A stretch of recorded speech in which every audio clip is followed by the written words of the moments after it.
charades.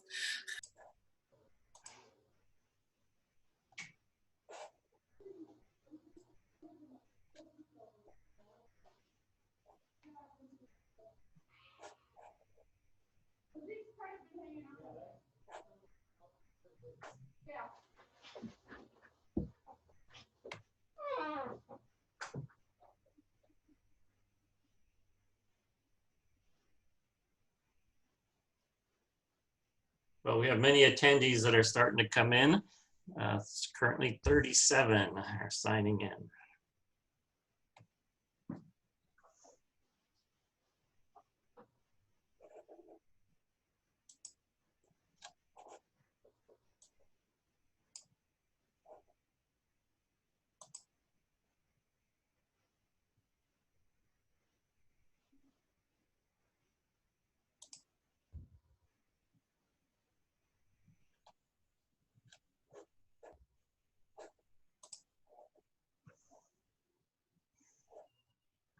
Well, welcome everybody to this Zoom webinar on planning for equity. Still a number of people are signing on as we talk, but to let you know, this webinar is hosted by the San Francisco chapter of the Association of Environmental Professionals, or AEP, and the Redwood chapter of APA, American Planning Association, California. We will be done by 1 o'clock. Feel free to eat your lunch while you're watching this. And we're hoping to have a little bit of time for questions or answers. But if we run out of time, then we will try to address your questions by email. My name is Bob Brown, and I'm one of the hosts for this. My long title is I'm the Vice President of Programs with the North Coast Division of the San Francisco Board of the Association of Environmental Professionals. But I also teach the CEQA-NEPA class at Humboldt State University. Has been doing that for 12 years. And my daytime job is working with SHN as the principal planner. And SHN is an engineering, geology, and planning firm up here on the North Coast. We are broadcasting from Humboldt County in Northern California. We probably should have had a poll question, know how many people have been to Humboldt County, but we aren't. But anyway, welcome.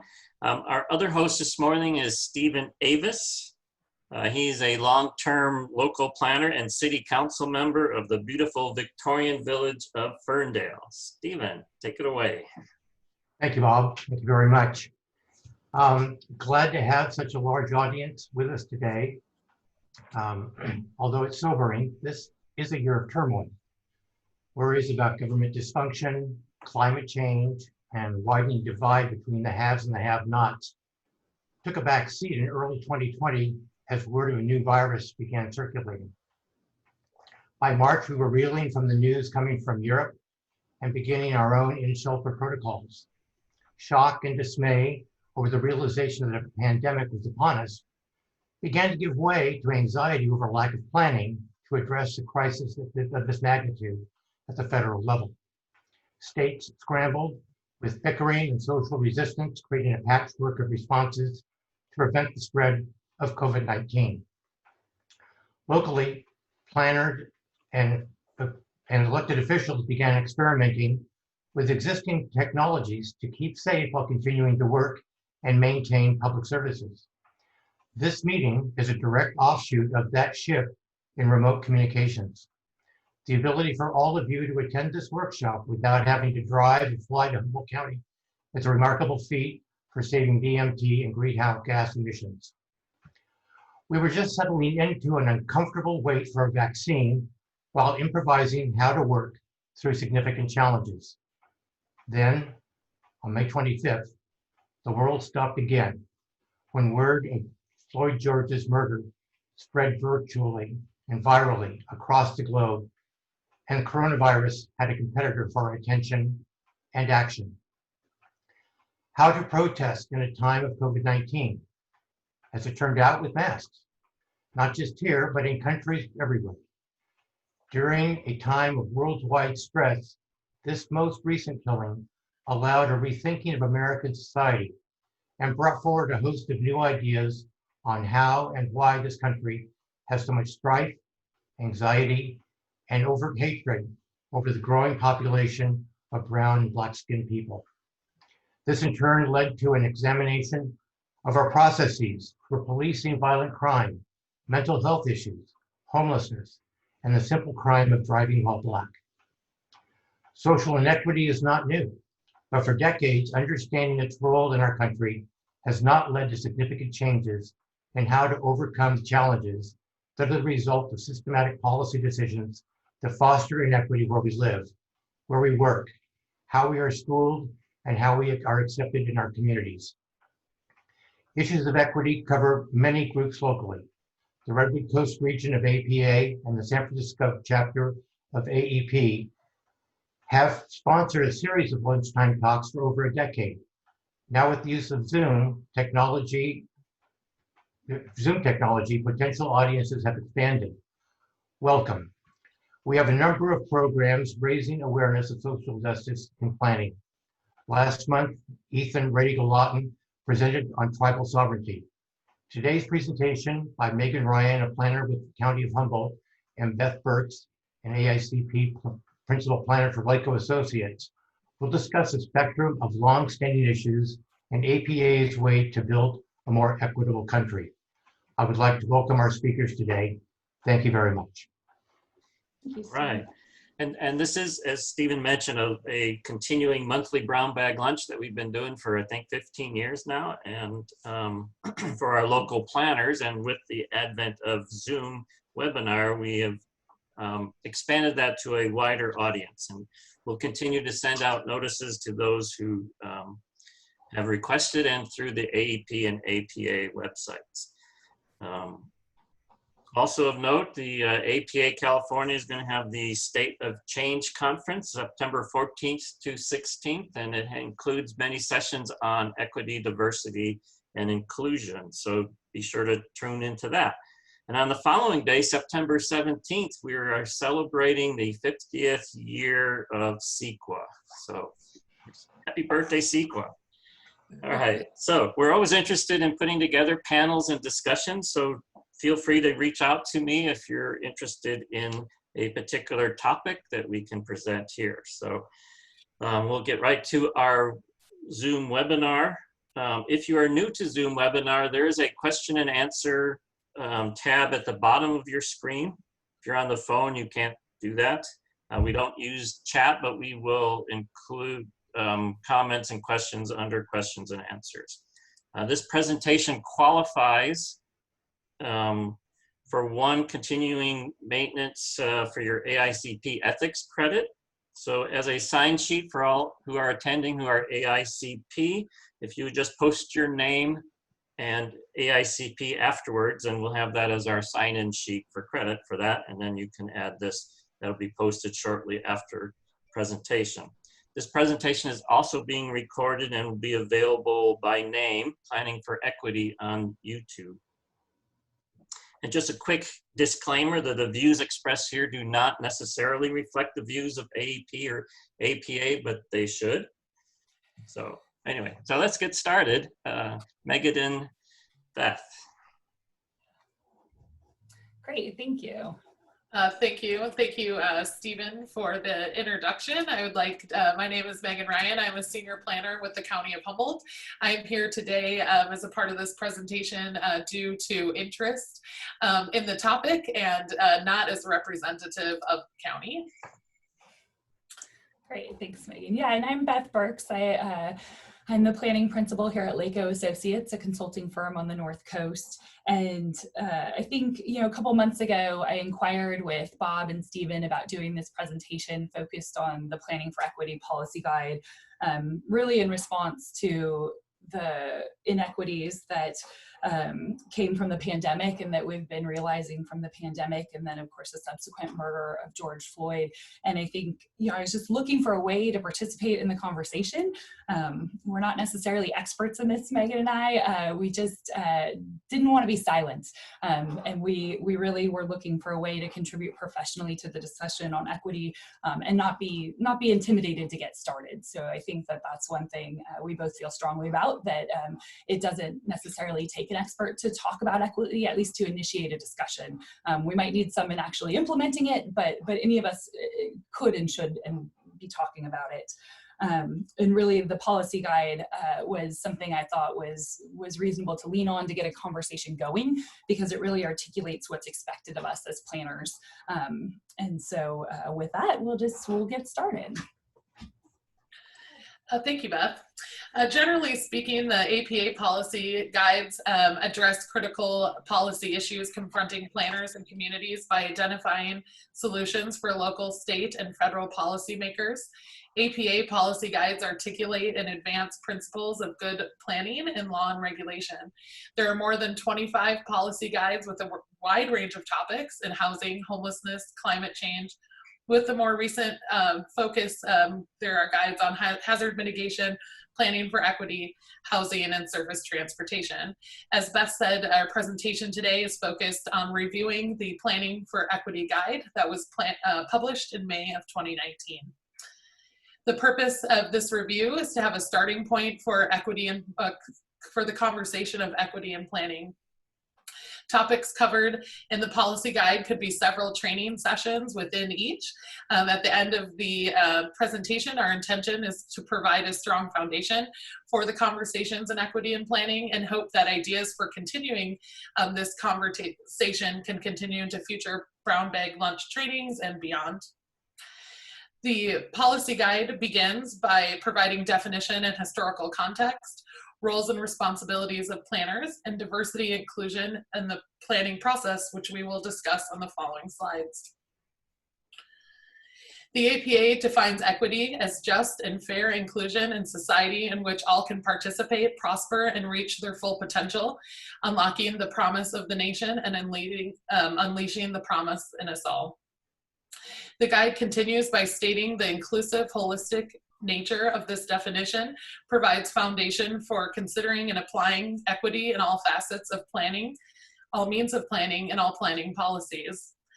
As shown in the image on the top right of the screen, equity can be described in terms of process and outcomes. All groups have access to resources and opportunities necessary to improve their quality of life.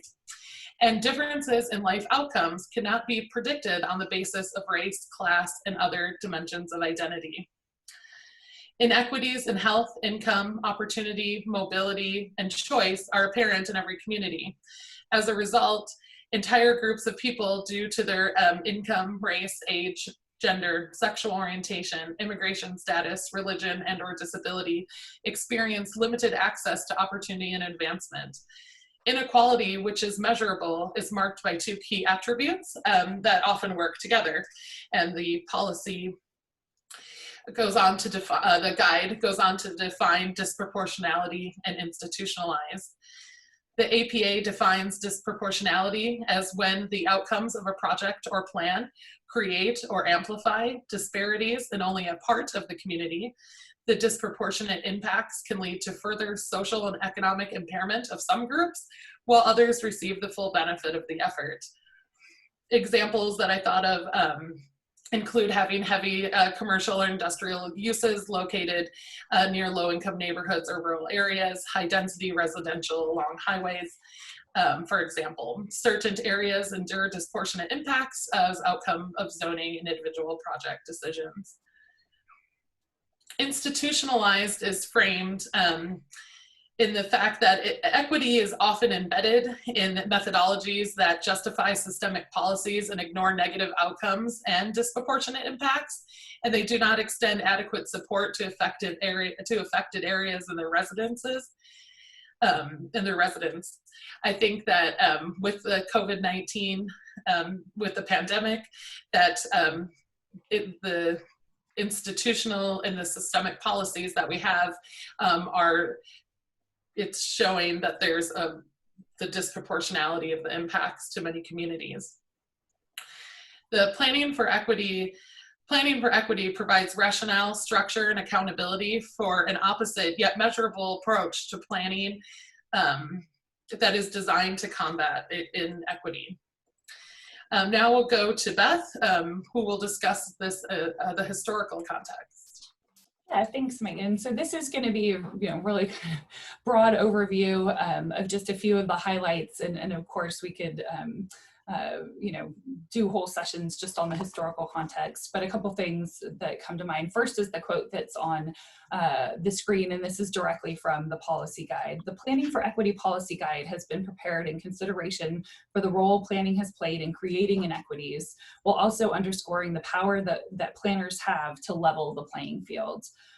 So to review this from a historical context, I think, there have definitely been practices that have exacerbated racial disparities and inequity.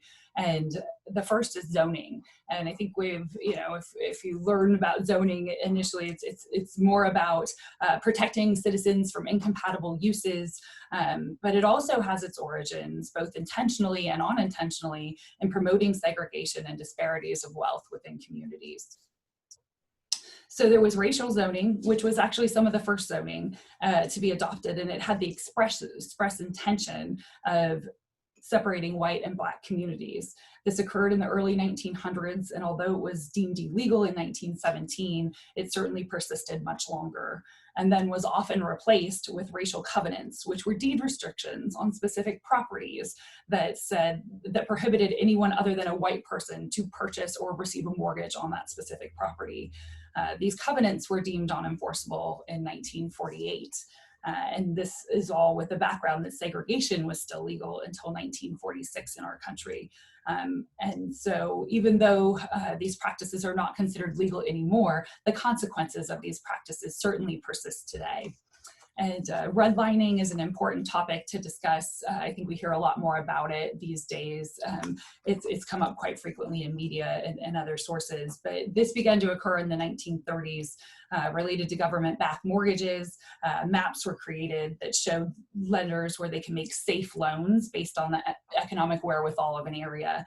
So in practice, these maps identified areas of cities where Black people lived and deemed those areas hazardous or dangerous, and limited the ability to receive a loan on those properties, really limiting the wealth that the Black communities could obtain and acquire. And then in 1950s, these same maps were used by the Federal Highway Administration to plan the interstate highway system, resulting from an enormous loss of property and change to these Black neighborhoods.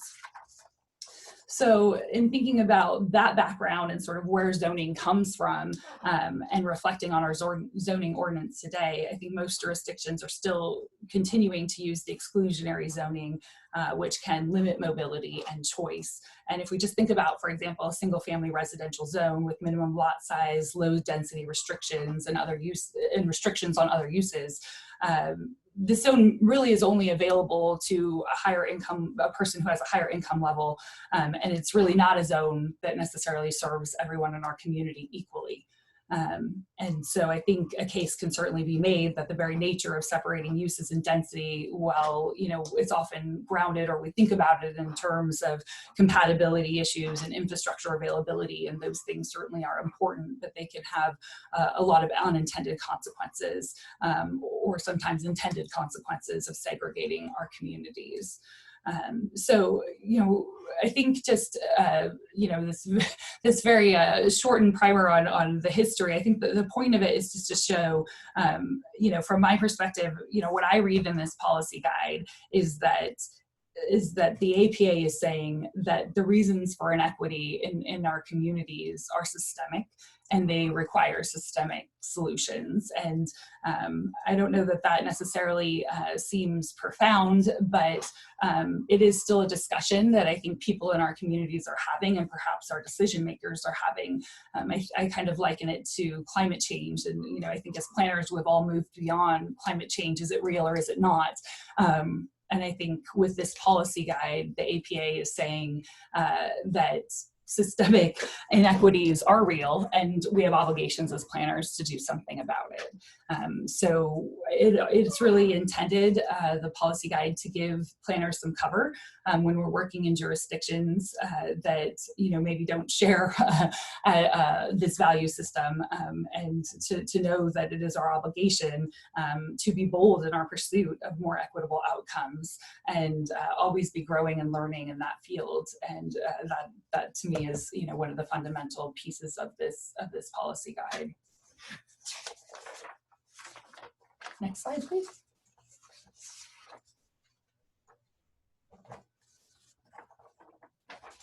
So in terms of the roles and responsibility of planners, I think, of course, we are, bound by ethics, and our overarching purpose is to serve in the public interest. And I think serving in the public interest is so important.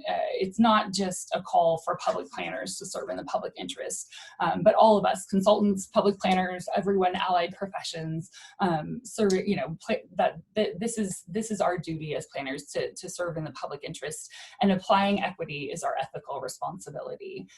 And I love the concept of being bold and being mindful that well-intentioned actions can have negative impacts, and be curious about doing good work. I think, we're certainly going to learn through every interaction, even producing this presentation, what we can do to be more equitable about moving forward. So I appreciate that.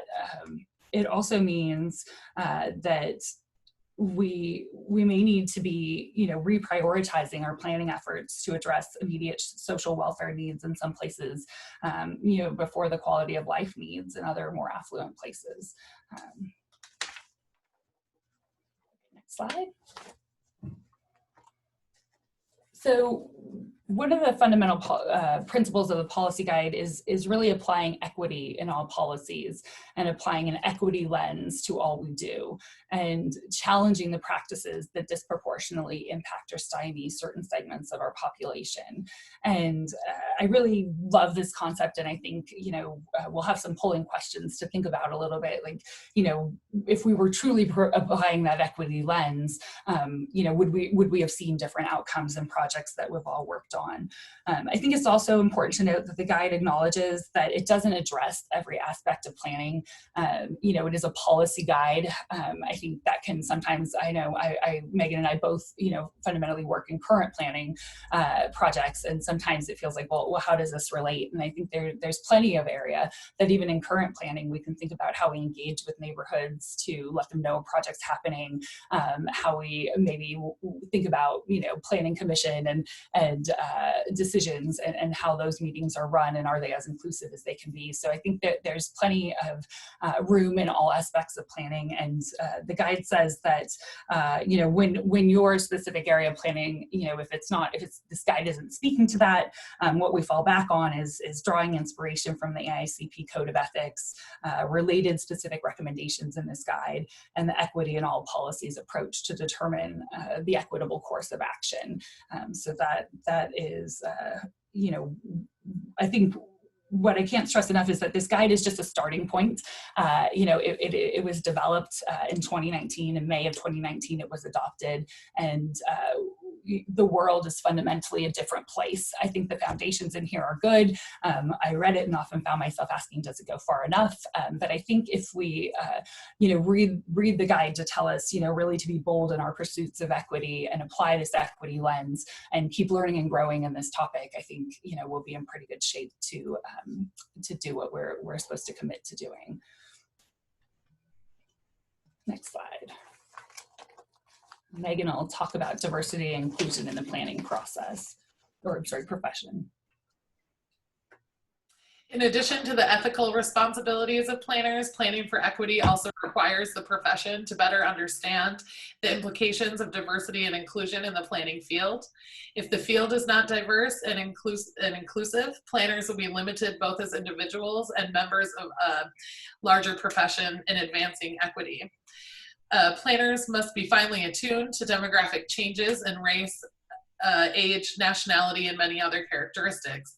According to the APA policy guide on equity, by 2018, it was the first time in American history where there was no racial majority in children under the age of 18. And by 2042, it is projected there will be no racial majority in the United States. The APA policy guide includes three graphs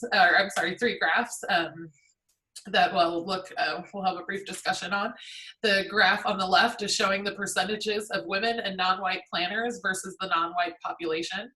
As the non-white population trends upward from 1977 to 2012, the number of non-white planners did not increase at a comparable rate.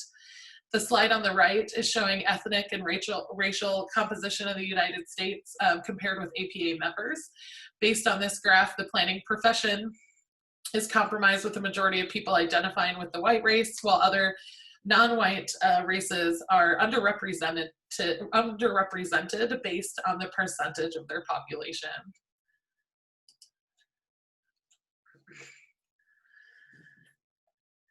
This graph shows Latinx, non-white, and women planners as a percentage of all planners by years of experience. Over time, more women, non-white people, and Latinx people were becoming members of the APA. Data for this graph is from 2008. I thought a current update would be great to see how much more improvement has occurred in the last 12 years. Although improvements in diversity in the planning profession are positive, the policy guidance recognize that there's plenty of room for improvement, as demographics in the planning profession have not changed at the same rate as demographics in the communities overall. Interestingly, the APA guidance states that there is a gap between diversity in students in planning schools and diversity of APA members with 0 to 4 years of experience. It seems improvements for equity in the professional organization should be studied to determine how to increase employment opportunities and membership opportunities. So the following quote was included in the policy guide. I thought it was important to, although I won't read it word for word, but I think it was important to highlight the last sentence, that we recognize that achieving diversity and inclusion is an evolutionary process that requires an ongoing renewal of our commitment. And with that, brings us to our first set of polling questions. Okay, let me launch this poll. Again, use your mouse. I think those on the phone won't be able to answer this question, but again, give you a few seconds to go ahead and respond, just to get an idea of who our audience is today.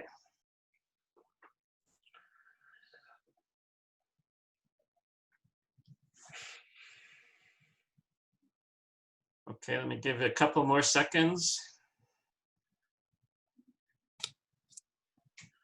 Okay, and here is our results.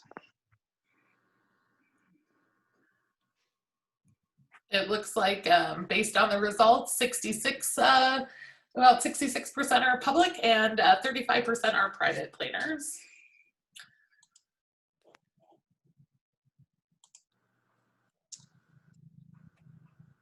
Okay, next question. Do you work primarily in an urban or rural setting?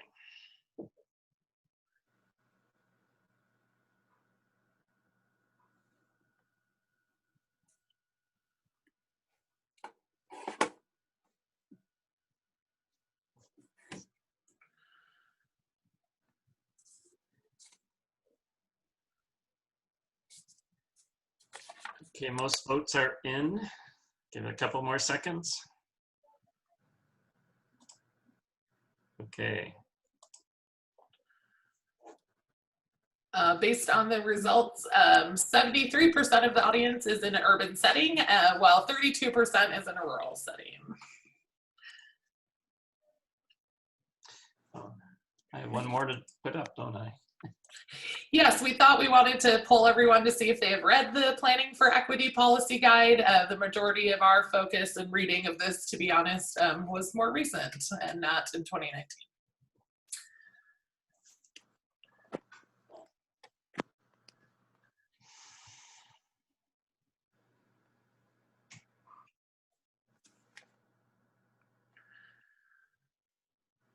Okay, voting has slowed down, and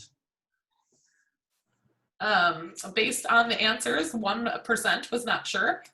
82% have not read the guide, and 16% have read the guide. So I appreciate your honesty and participation in our polling questions. The next portion of the policy guide discusses cross-cutting equity issues. Cross-cutting equity issues are issues that affect people in a number of ways based on age, gender, race, and other characteristics. The APA policy guidance describes gentrification, environmental justice, and community engagement and empowerment to demonstrate example of cross-cutting equity issues, and provides 3 or more policies for each subject area on questions to ask or how to address equity issues when creating policies or developing projects. The policies consider existing systems and consider what is necessary to plan outside of the existing systems to encourage equity. The APA discusses gentrification and as to advance equity in the equity setting. To advance equity, all planners have an unambiguous duty to be bold, deliberate, and intentional in their efforts, to work with the community members who could be disproportionately or negatively impacted by intervention made to the built environment. According to the National Community Reinvestment Coalition that did a study from 2000 to 2013, gentrification and displacement of longtime residents was most intense in the nation's biggest cities. It often occurred in larger cities with vibrant economies, but also appeared in smaller cities where it impacted areas with amenities near the central business district.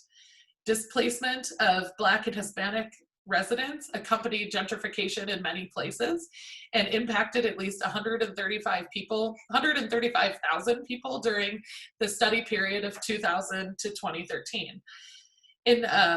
During this time in Washington, D.C., they state 20,000 Black residents were displaced, and in Portland, Oregon, approximately 13% of the Black community was displaced over that time period. 3 policy approaches are identified in the guidance to address gentrification in the planning process. 1 is taking a comprehensive approach. Consider all potential outcomes of gentrification, including housing and affordability, which are not the exclusive impacts, but housing affordability and displacement, which are not the exclusive impacts, but are often occur when gentrification takes place. 2nd, conduct a social impact assessment. Encourage transparency by use of social impact assessments in evaluating development policies and proposals to identify potential blind spots early in the process, create a space for dialogue, and make better decisions. 3rd, encourage equitable development. A progressive path in identifying gentrification embraces new concepts for encouraging sustainable communities and equitable development. A planner should commit to exploring a range of solutions that will facilitate managing different burdens through modifications to the built environment. The next cross-cutting issue that the policy guide talks about is environmental justice, and have a short video regarding what is environmental justice. Okay, so this is a city. Here are all the people living here, people of all different colors, ages, wealths, and incomes. Except they don't all live together in the same place. They're separated into different parts of the city by what color they are, what language they speak, and how much money they have. And those different parts of the city look quite different. The parts that are whiter and wealthier tend to have green spaces, grocery stores with nutritious organic food, and of course so many to buy it, and are often far away from pollution-emitting freeways. The parts that are poorer and more diverse tend to have industrial sites, heavy-duty diesel-polluted ports and highways, and hazardous waste, all things that the city relies on to run properly, but that heavily pollute the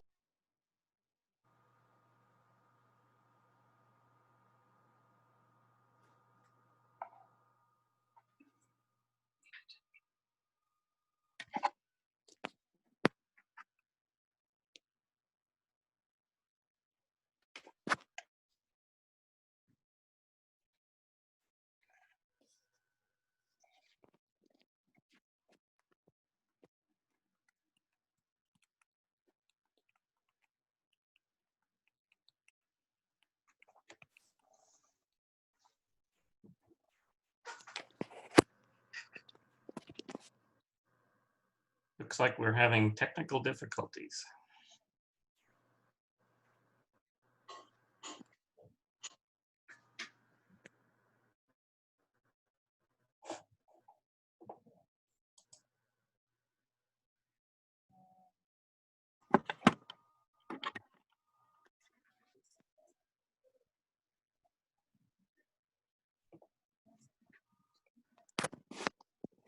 Megan, perhaps you want to skip the video at this point and move forward.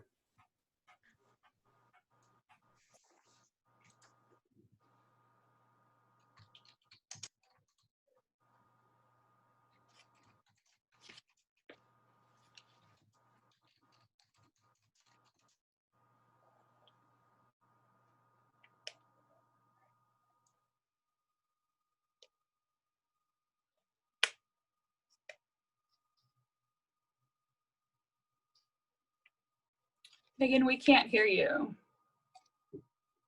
Thank you. Short history on environmental justice. It started out of, it starts in Warren County, North Carolina. The state approved a landfill for 6,000 truckloads of soils laced with PCBs near the small community of Afton. According to the Natural Resource Defense Council, Warren County is a poor, rural, and overwhelmingly Black community. In September 1982, the first truckload of soils laced with PCBs were headed to the newly permitted landfill near this small community. 6 weeks of marches and nonviolent street protests followed, and more than 500 people were arrested. These were the first arrests in the United States history over siting of a landfill. Due to national attention, the momentum behind the the environmental justice movement was created. The Office of Environmental Justice was created in 1992 by the federal government. There are 10 regional offices. California is in Region 9. There are local grassroots organizations also supporting this effort. As of January 1st, 2018, counties and cities are required to include an environmental justice element into their general plans or incorporate into their goals and policies. The APA policy guidance provides 4 policies for weaving environmental justice into the fabric of planning processes. Notably, Environmental Justice Policy 2 gives deference to local knowledge. Practice early and ongoing public participation, which is a hallmark for sound community planning as well as environmental justice. Giving deference to local and indigenous knowledge that affected community members bring to the planning process is important for building credibility and trust. Planning with and rather than for affected communities is necessary for a balanced result. Beth will speak more on community engagement and empowerment. Great, thanks, Megan. So I've joined here on my phone since my computer crashed, but I hope I didn't miss any of my slides, so thanks for carrying on.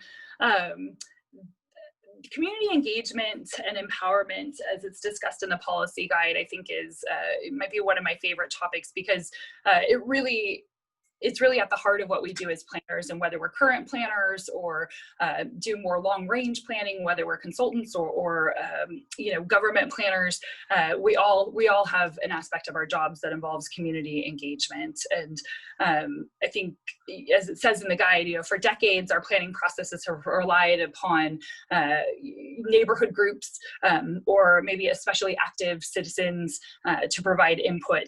And I think what the guide acknowledges is that we've come to realize that just by the way we've sort of done this and allowed certain groups to participate in the process or make a process that's more friendly to certain groups, it's essentially been dominated by single family homeowners who are predominantly white and generally above the median income. So I think about this a lot in current planning and planning commission hearings that I have, and how often is the true diversity of my community represented in those hearings? Not very often. Maybe we're just doing it wrong. So I think there's a lot of room to grow there. because the way we've been going at it, we've limited diversity of opinions and voices that city councils and board of supervisors are hearing and that our planning commissions are hearing. And it really can result in a distribution of resources that favors single family neighborhoods or even denial of projects that would benefit lower income areas. So the policies, the specific policies that the APA puts forward are to institute principles of effective community engagement and use targeted community-specific strategies, implement principles of participatory planning, build trust through outreach, create space to listen and heal old wounds, and avoid duplication of engagement efforts. And I want to talk a little bit more about a couple of these. So the first two, which are institute principles of effective community engagement and participatory planning. The two images on the screen talk about the methodologies that are in the policy guide. And the first is the ladder of citizen participation, and it kind of shows everything from non-participation, tokenism, up to citizen power. And we should be striving and aiming for higher rungs on the ladder.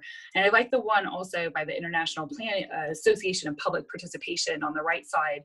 And what I really like about that one is that it has this promise to the public. What is the implied promise to the public? And so we look at, for example, Inform to provide the public with balanced information. And all we're saying to them is, we'll keep you informed about what we're doing. And then when we consult, we want to obtain that feedback. But really all we're saying is, give us your feedback and we will tell you how we've incorporated into our decision making. But no real power sharing there. And then you get all the way on the far side, which is to truly empower, where really, we will implement what the public is deciding. And I think, certainly if we're going to do that, we have to really do diligence to make sure that we are including all of our community in that decision or those decisions. Something that came to mind for me when I was looking through this topic was AB 52 tribal consultations. They're required under CEQA, of course, and we do them. I do them, and I feel really proud. I try to run a really good consultation process. Really get all the information we can, and make sure that we're being fair about how it gets to applied. But inherently, it's a consultation process. It's not really a two-way street there. There's no power sharing in that. We're simply asking for information and then letting them know how we incorporated or didn't incorporate that information into decision making. So I think that it's really powerful to understand what we're promising to the public or other, even in the case of tribal governments, what we're promising to them when we enter into these interactions, and be mindful of where we're at on these scales. And then the other one that jumped out at me was create space to listen and heal old wounds. I know here in Humboldt County, we have a very vibrant Indigenous community, and there's a lot of old wounds. In fact, Ethan Red Eagle Lawton has presented, I think Stephen Avis mentioned that, and he's doing a whole series about tribal sovereignty, and it's important for us to acknowledge that things have happened in our communities that are less than desirable, to say the very least, and what we can do to confront that. We got to get comfortable with being uncomfortable, and start leading those conversations or seeking help from other entities that might be help us to lead those conversations. And I guess I would challenge all of us to think about what it would take to have a public participation process that truly empowered people and hit every aspect of our community. And would that be a fundamental or radical shift from what we're doing now? So there is a small video. Hopefully this one works better than the last one. This is just a very quick lessons learned from a Rhode Island jurisdiction where equity was really something they worked hard to weave into the planning process.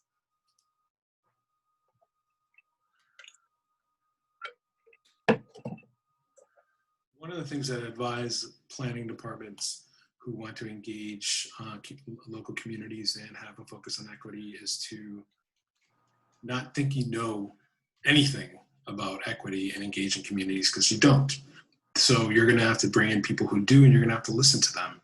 And if they tell you, look, you need to stipend people, then that's what you do. If they say you need to have this kind of food, and that's what you do. You need to have interpreting and translation, that's what you do.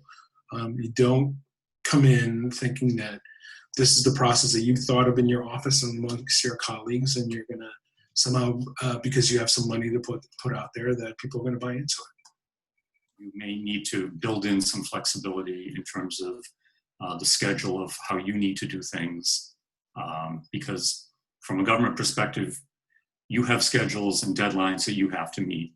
Factor in extra time for this process. It may be difficult to get initially the buy-in from people who may have a skeptical attitude that government is knocking on their door asking them what they think. People do not automatically embrace that. So we had to work to generate that trust. Don't assume just because you haven't had a storm of controversy over the previous 18 months that in the last 3 that will continue to be the case. The equity discussion is one that not everyone or not as many people as you would like are in favor of. There are more people sometimes that are opposed, and I think to take the time beforehand to do the background, to do the education, to do some research, and to be as up to speed as possible about equity, about the discussion, about what's happened in other communities is critical, because I think we would have been a little bit better off in our process had we known a little bit more. Thanks. So yeah, reflecting on that video, I think, one thing that's important that I heard was, not assume we know everything. We need to get help in this. Our normal methods of outreach have not necessarily yielded the most positive results from an equity standpoint. And so engaging with other groups that focus on that is really valuable.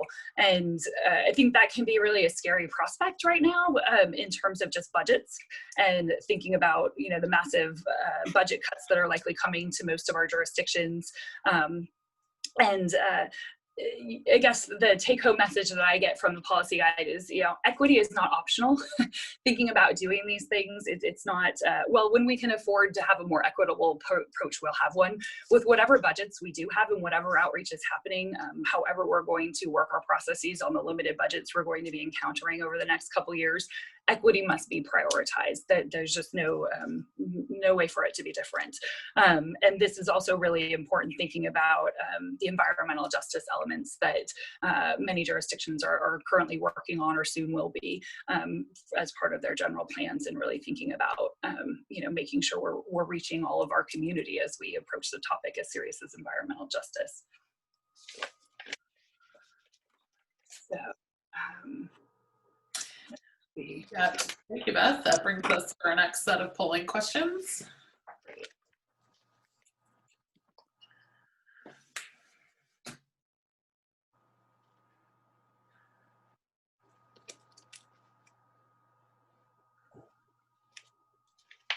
And everybody see those questions? There we go.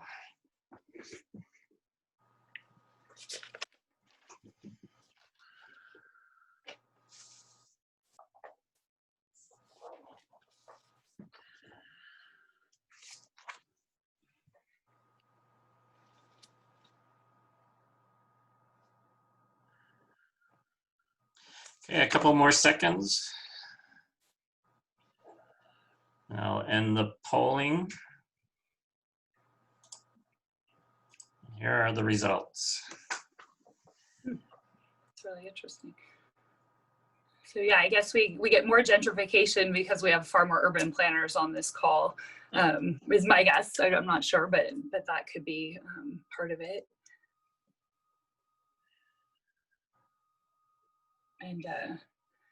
And I think we will all soon be learning what it's like to be sure we're incorporating findings related to environmental justice when we get these elements going and adopted.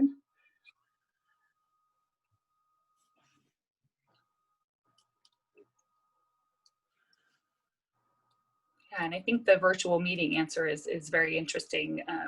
That we're all pretty much in agreement that the answer isn't no, by and large, but it's been very interesting to me to think about just the involvement I've seen, just that people can participate from their homes. I think, there's certainly a digital divide we're contending with, but there was also a divide in somebody having a car to make it to a planning commission hearing or a community meeting when maybe there's no public transportation available. Certainly in our rural communities, you pretty much needed a car to come to our planning commission hearings. They ended, sometimes they end 9:30, 10:30 at night, and there's no public transportation. If you live rurally, there wasn't going to be public transportation even in the daytime. So to be able for those folks to participate, even just with their phone, if they can, I would look forward to seeing a hybridized approach moving forward. So, okay, do we have another slide, Megan, on equity in all policies? Do you see it? Can you see it? Oh, I'm sorry. Sorry, yeah, I'm on my phone. It's not as clear. Thank you. Okay. Yeah, so the final slide here, just in terms of the policies that are in the document and in the policy guide, it's equity in all policies and practice. And so there's many more policies or topic areas that are covered with specific policy recommendations for each of them. So that, we'll leave it to the guide. It was more than we can cover in an hour.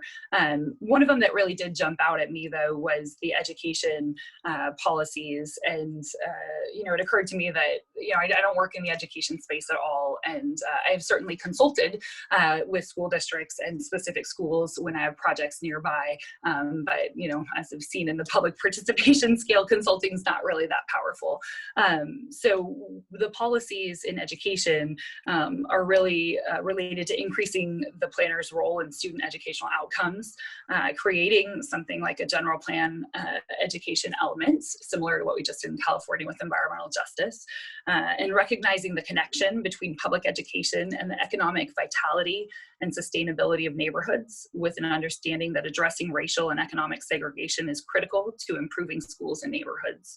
And finally, to encourage reform of state and local school funding to eliminate inequities in school programming and capital needs.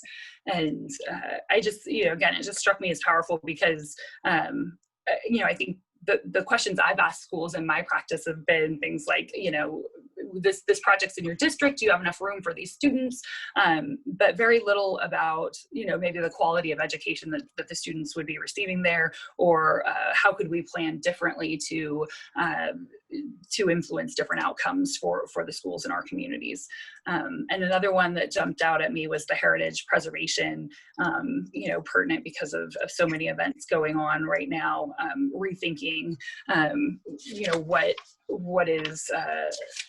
what is important to preserve, and our values of what our community cultural assets are changing, and just to the policies related to this heritage require us to acknowledge inconvenient truths, save structures designed by architects and designers of color, and that no one group has monopoly on creativity. And I think that's important. Are we equally motivated to preserve all of the vibrant heritage of our communities, and not just necessarily the white heritage of our communities? So I'd encourage reading of the whole policy guide, but those are ones, like I said, that jumped out at me.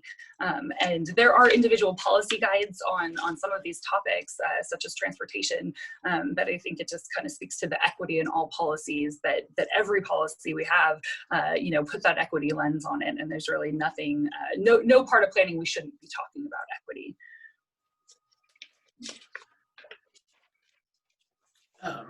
Thank you, Beth. That brings us to our last two polling questions for today.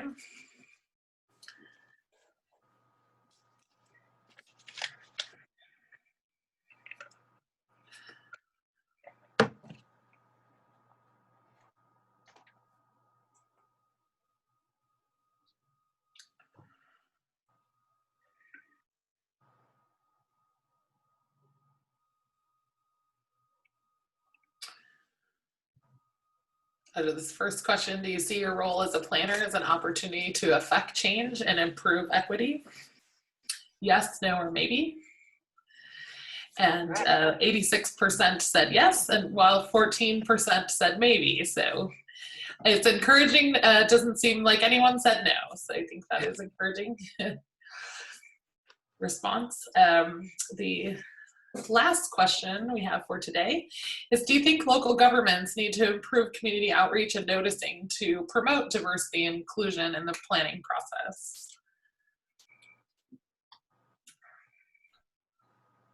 Yes, no, and it depends are the answers. Answer options. Okay, we'll end the polling and share the results. Thank you, Bob. Yeah, it looks like an overwhelming majority, 94%, think that yes, local governments do need to improve community outreach and noticing to promote diversity and inclusion in the planning process. 6% said it depends, but we see that nobody said no. So I think there's always room for improvement, and probably a great deal in this section, in this area. A quick slide of further reading and resources you may find helpful. I have a link to the policy guide from the APA on this slide. The APA also put out a video series, Equity, a Planner's Responsibility. You can find them at the APA website using a quick search, a search on your favorite search engine. The APA policy guidance includes further reading and resources on pages 23 through 27 of the guide. There's also an extensive list of resources that were used to put the guidance together that I think there's a lot of, so there's many places to go to search out additional information. These are a few suggestions of a myriad of resources on all topics covered in today's presentation. Further reading and resources could be a presentation in itself, as once I was started to really digging into it. This slide, this concludes our presentation. First, we would like to personally thank each and every one of you for participating in today's discussion. We hope this presentation inspires everyone to improve equity in planning and project development, improve stakeholder engagement, and support continuation of this conversation of equity as our profession progresses into the next decade and beyond. We would like to say thank you to Bob Brown and Stephen Adavis, organizers of the Brown Bag Lunch Series, for providing us the opportunity to start this conversation on a local and regional level. To start improvements to planning processes for communities in Northern California, and recognize that there is a long way to go, but we are committed to continuing to educate ourselves on how to better represent the needs of our communities. Contact information for Beth and me is listed on the slide. If you have questions, feedback, or need a sounding board, please reach out via phone or email. We would love to hear from you. And thank you again for attending today.